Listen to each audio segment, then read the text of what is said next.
क्या वाकई bank account block हो रहे हैं? इसमें कोई सच्चाई है या फेक न्यूज़ है? कौन सा पर्पज़ है? किस लॉजिक के मुताबिक ये ब्लॉक हो रहे हैं? जब ब्लॉक होते हैं तो कौन सा डॉक्यूमेंट आपको देना पड़ेगा ताकि ये रीस्टोर हो जाएं? आज के इस छोटे से टॉपिक के अंदर हम इसको स्टडी करते हैं। आप देखें प्रैक्टिकल अर्निंग का, उसमें हूँ फ़हीम महबूब।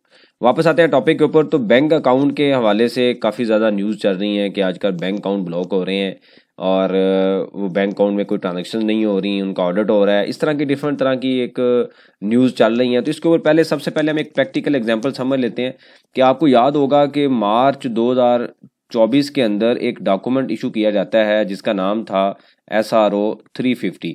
SRO 350 के अंदर FBI ने 5-6 डिफरेंट तरह के पॉइंट्स मेंशन किए, जिसमें से एक पॉइंट ये था कि फेक इनवाइसेस का बिजनेस हो रहा था।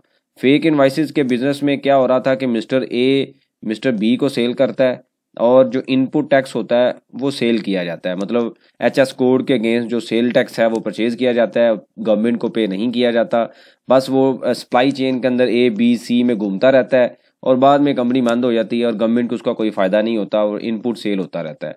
इसको कंट्रोल करने के लिए FBI ने क्या किया कि जो टैक्स रिटर्न था, सेल टैक्स रिटर्न में ये कह दिया कि अगर आपका सप्लायर जो जब तक टैक्स रिटर्न फाइल नहीं करेगा, आपकी रिटर्न भी फाइल नहीं होगी। और ये सारे इश्यूज अभी हम फेस कर रहे हैं।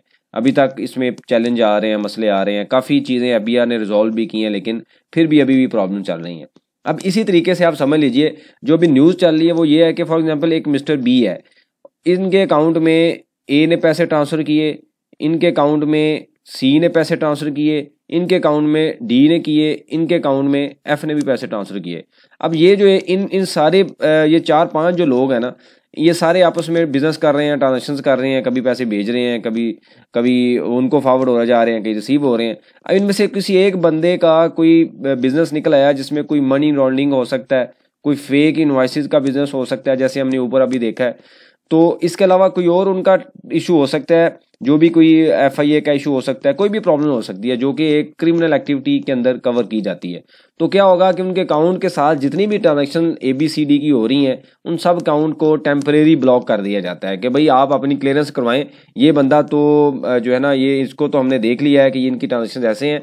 अगर आप उनके साथ ट्रांजेक्शन परफॉर्म कर रहे हैं तो आपको प्रूव करना है कि ठीक है कि नहीं है। ये सेम वही सिनेरियो है जो कि SRO 350 के अंदर है कि अगर सप्लायर रिटर्न फाइल करेगा तो आप कर सकेंगे, अदरवाइज आप नहीं कर सकते। मतलब अगर आपका सप्लायर जेन्युइन है तो फिर आप टैक्स रिटर्न फाइल कर सकते हैं। इसी तरीके से अगर आपकी ट्रांजैक्शन जेन्युइन है तो आपको अप्रूव करना है। अब इसके पीछे हम थोड़ा सा एक रैशनल को समझ लेते हैं कि ये ऐसे क्यों हो रहा है। देखिए, FBI ने कुछ टाइम के पहले ना प्लान किया था कि उन्होंने जो टैक्स नेट है उसको इंक्रीज करना है, जो कि अनफॉर्चुनेटली अभी तक नहीं हो सका। डिफरेंट मेजर्स लिए जा चुके हैं, अभी एक नया प्लान आ रहा है। इससे एक दो दिन बाद मैं उसके ऊपर लेक्चर भी बनाऊंगा कि उसके ऊपर उन्होंने कुछ डिफरेंट तरीके से ऑडिट की हायरिंग है, कोई और डिफरेंट तरह से रिफॉर्म करने की कोशिश की जा रही है। तो उसके ऊपर भी FBI अब काम कर रहा है, जो कि बड़े बजट के ऊपर काम हो रहा है, जिसमें अच्छा खासा बजट भी उनको मिल रहा है। बहरहाल FBI ने जब प्लान किया, इन्होंने नादरा से डाटा कलेक्ट किया। नादरा इसमें एक पार्टी था, वन विंडो था। नादरा ने डाटा दिया कि भाई मैं आपको डाटा प्रोवाइड कर रहा हूँ उन टैक्स पेयर का कि जिनके नाम पे लैंड रिकॉर्ड, लैंड डिपार्टमेंट की तरफ से ट्रांजेक्शन हो रही हैं, बाइंग सेलिंग हो रही है। उसके बाद एक्साइज एंड टैक्सेशन में जिन लोगों के नाम पे फ्रीक्वेंट जो गाड़ियां हैं वो सेल परचेज हो रही हैं या ज़्यादा गाड़ियां हैं, टैक्स रिटर्न फाइल नहीं हुई। उसके अलावा बैंक में अगर ट्रांजेक्शन्स हो रही हैं तो बैंक में भी फ्रीक्वेंट ट्रांजेक्शन्स हो रही हैं, लेकिन टैक्स रिटर्न उस तरीके से रिपोर्ट नहीं हो रही। और अदर सोर्स था, कोई इजी पैसा कह सकते हैं, जायज़ कैश कह सकते हैं, कोई भी अदर है, फॉरेन टूर हो सकते हैं, एजुकेशन सेक्टर होता है जहाँ पे एडवांस टैक्स पे हुआ है। तो अब ये सारा डाटा किसी भी एक टैक्स पेयर का हम अज्यूम करते हैं कि मिस्टर ए का जो डाटा है ना वो नादरा ने प्रोवाइड कर दिया FBI को। अब FBI क्या करेगा, उस सारे डाटे का एनालिसिस करेगा और उनकी टैक्स रिटर्न में देखेगा कि भाई टैक्स रिटर्न में इसकी इनकम कितनी आ रही है।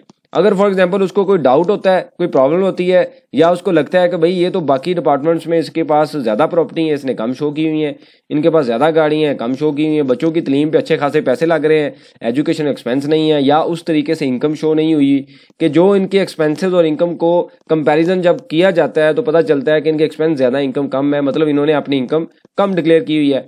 इसके ऊपर क्या होता है कि टेम्परेरी तौर पर उनको एक नोटिस भेज दिया जाता है, जैसे अभी हमें टैक्स रिटर्न का नोटिस आ रहा है। उनको कहा जाता है कि ठीक है आपका हमें डाटा मिला है, ये अब एक्शन स्टार्ट हो चुका है कि आपका हमें डाटा मिला है, आप इसको आगे के बताएं कि जी आपके नाम पे गाड़ियां हैं कि नहीं है, इस तरह के डिफरेंट। लेकिन अभी छोटे लेवल पे नहीं हो रहा है, बड़े लेवल पे भी काम हो रहा है। तो वो क्या है कि वो जाते हैं अपना एक्सप्लेन करते हैं, अगर सारी चीज़ें उनकी क्लियर हैं तो एफबीआर उनको ओके कर देता है। तो इसमें कोई ऐसा इशू नहीं है कि जी आज हम अगर अप्लाई नहीं करेंगे तो हमें मसला आ जाएगा, हमारा बैंक अकाउंट बंद हो जाएगा, कोई ऐसा प्रॉब्लम नहीं है। देखिए अगर आप किसी भी वजह से किसी ट्रांजैक्शन में इन्वॉल्व हैं, जैसे हमने ये ट्रांजैक्शन सारी स्टडी की है, तो आपका बैंक अकाउंट टेम्परेरी क्लोज होगा। एफबीआर की तरफ से या बैंक की तरफ से एक प्रोसीजर है जिसको आपने फॉलो करना है। प्रोसीजर क्या है कि जी आपके अकाउंट में जो भी प्लस माइनस हो रहा है आपने उसका रैशनल बताना है कि भाई मैं इस बंदे से ये चीज़ परचेज कर रहा था, इस बंदे को ये चीज़ सेल कर रहा था, मैं जो चीज़ सेल और परचेज कर रहा हूँ मेरी टैक्स रिटर्न में प्रॉपर डिक्लेयर हुआ है, आप उसको देख सकते हैं। तो आपको कुछ नहीं कहा जाएगा, आपका अकाउंट ओपन कर दिया जाएगा। जब एक चीज़ सस्पेक्ट हो चुकी है, आइडेंटिफाई हो चुकी है, तो उसके बाद ऑब्वियसली डिपार्टमेंट की भी रिक्वायरमेंट है, आपका भी रिस्पॉन्सिबिलिटी बनती है। डिपार्टमेंट भी आपको कह सकता है कि भाई आप डाटा दे दें। जब आप डाटा दे देंगे तो आपके ऊपर तो कोई इशू नहीं है, कोई ऑब्लिगेशन नहीं, कोई प्रॉब्लम नहीं है। तो लिहाजा ये सब के ऊपर अप्लाई नहीं हो रहा। मैं दोबारा वही रिपीट कर रहा हूँ कि ये ट्रांजैक्शंस एक अकाउंट की सब के ऊपर नहीं अप्लाई हो रही। ये पहले बड़े अकाउंट, बड़े लेवल पे जो अकाउंट्स हैं, मिलियंस में एटलीस्ट 10 मिलियन प्लस की जो ट्रांजैक्शंस हैं या 20 मिलियन प्लस की जो ट्रांजैक्शंस हैं, 50 मिलियन प्लस की ट्रांजैक्शन जो है, अभी इसके ऊपर क्लियर पॉलिसी नहीं आई कि कितना क्राइटेरिया है। लेकिन ये छोटे लेवल पे अभी नहीं हो रहा, तो इस वजह से इसमें इतनी कोई सच्चाई नहीं है। हाँ, न्यूज़ जरूर है, रियलिटी जरूर है, लेकिन वो हो रही है उन लोगों के साथ जो ऑलरेडी इस चीज़ में इन्वॉल्व है, और उनसे पूछताछ भी होगी। अगर वो टैक्स बनता है तो दें, नहीं बनता तो छूट जाएंगे, अपने डॉक्यूमेंट दें। और टैक्स देना भी चाहिए हमें, क्योंकि इसी वजह से तो हम ज़्यादा टैक्स दे रहे हैं, क्योंकि टैक्स नेट कम है। तो एफबीआर ये परफॉर्म कर रहा है, इसमें कुछ रियलिटी है और कुछ एक हाइप क्रिएट की जा रही है कि पता नहीं अकाउंट सारे बंद हो जाएंगे। तो मैंने आपको सारा एक रैशनल बता दिया है कि इसके ऊपर एक्शन हो रहा है, लेकिन एक्शन इस तरीके से नहीं हो रहा कि आपके अकाउंट बंद हो जाएंगे, आप पैसे निकाल लें, आप टैक्स रिटर्न फाइल कर रहे हैं। भाई आपके क्यों बंद होंगे? आप तो प्रॉपर टैक्स रिटर्न जमा करवा रहे हैं, टैक्स जमा पे कर रहे हैं, आप तो कंट्रीब्यूट कर रहे हैं इस कंट्री के लिए, उनकी जो रिक्वायरमेंट है पूरी कर रहे हैं। आपके अकाउंट क्यों बंद होंगे? जब एक अकाउंट में कोई इस तरह की ट्रांजेक्शन होंगी, वो सबको हमें पता होता है कि हमारे अकाउंट में ये ट्रांजेक्शन है, मैंने डिक्लेयर नहीं की, तो वो ट्रांजेक्शन भी इतनी रेलिवेंट इस तरह नहीं है कि आपकी एक प्रॉपर्टी है वो आपने शेयर नहीं की, आपको नोटिस आ जाएगा। आप ठीक है बता दें, एक्सप्लेन कर दें कि नहीं शेयर हो चुकी, मैंने टैक्स तो पे किया हुआ है। इसके ऊपर मैं बाद में कभी लेक्चर भी बनाऊंगा कि अगर आपकी प्रॉपर्टी आ रही है और आपने टैक्स रिटर्न में डिक्लेयर नहीं की और प्रॉपर टैक्स पे हुआ है, तो इसमें ये नहीं होता। ये होता है कि मिस जो रिपोर्टिंग है, इसमें कोई ऐसा क्रिमिनल एक्टिविटी नहीं है कि मैंने टैक्स नहीं पे किया, कोई ऐसा प्रॉब्लम, मैंने मिस रिपोर्टिंग है, मैं खुद टैक्स रिटर्न फाइल की है, मुझे नहीं पता था, मेरे कंसल्टेंट ने फाइल नहीं की। तो ये इसमें कोई इस तरह की इतनी बहुत बड़ी सदाकत नहीं है, सच्चाई नहीं है कि आपके बैंक अकाउंट बंद हो जाएंगे, आपके बैंक अकाउंट में मसला आ जाएगा, आप ट्रांसफर नहीं कर सकेंगे, क्रिमिनल एक्टिविटी है, आपकी पनिशमेंट हो जाएगी, जेल में चले जाएंगे। तो ये एक तरह की डिफरेंट तरह की एक मतलब न्यूज़ चल रही है, इसमें से बिल्कुल आप रिलैक्स रहें, बस अपनी ट्रांजेक्शन को क्लियर रखें। अगर आपकी कोई इस तरह की ट्रांजेक्शन है, जो कि हमेशा मैं सजेस्ट करता हूँ कि आप अपनी टैक्स रिटर्न को प्रॉपर फाइल किया करें।